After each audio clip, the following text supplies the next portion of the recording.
Hello, this is Sandro Forte with part 2 of the Mindchanger system.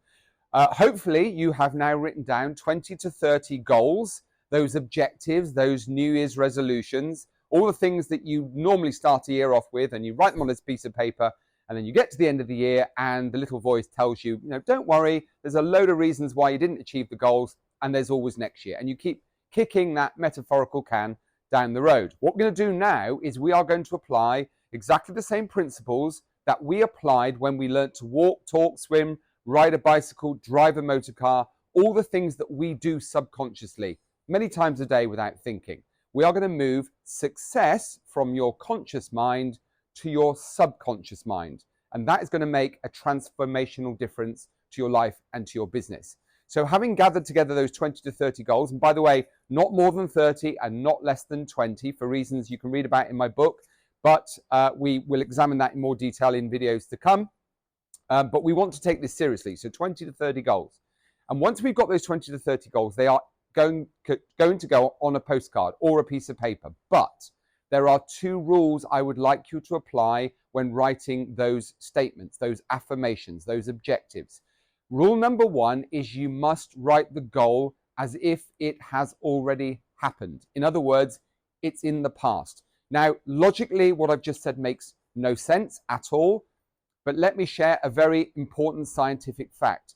Your subconscious does not know the difference between what is real and what is imagined. So if we feed information that anything is possible into this very powerful engine called our subconscious, amazing things can happen. That's rule number 1, in the past. Number 2, I'd like you to describe how you felt when you achieve the goal. Again, illogical, but just bear with me for a second, because this is the things that will make the biggest difference when you are approaching goals in the future. So let me give you an example. Many years ago, I started to go to the gym, and one of the things that kept motivating me to go was that I, in my crazy, tiny mind, decided that I wanted to be on the front cover of Men's Health magazine. Now, one of the things you've heard me say before is that people fail in life not because they aim too high and miss, but because they aim too low and hit. I knew realistically the chances of me appearing on the front cover of Men's Health magazine was slim to none at all.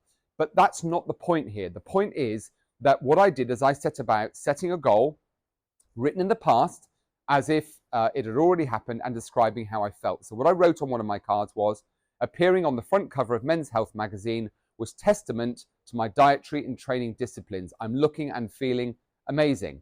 And I read this goal every single day together with the other 20 to 30 of the other goals that I've written down. Now, what my subconscious mind starts to do is it starts to behave in a way that my conscious doesn't. Whereas there's interference with my conscious mind, in my subconscious there is no interference. So I start to think differently, act differently, speak differently. I start to migrate towards doing things that I otherwise wouldn't do because I'm driven by my subconscious. And I found myself almost lifting myself out of bed on a cold winter's morning, and it was hailstoning outside, and I trained outside at my home in Italy, not because consciously I wanted to do it, consciously I wanted to stay in bed, but subconsciously I had become conditioned to training every single day at 7 a.m. So once you've got those 20 to 30 goals written down as if you've already achieved them and describing how you felt, you simply read those goals every single day. Don't study them, don't think about them, don't dwell on them.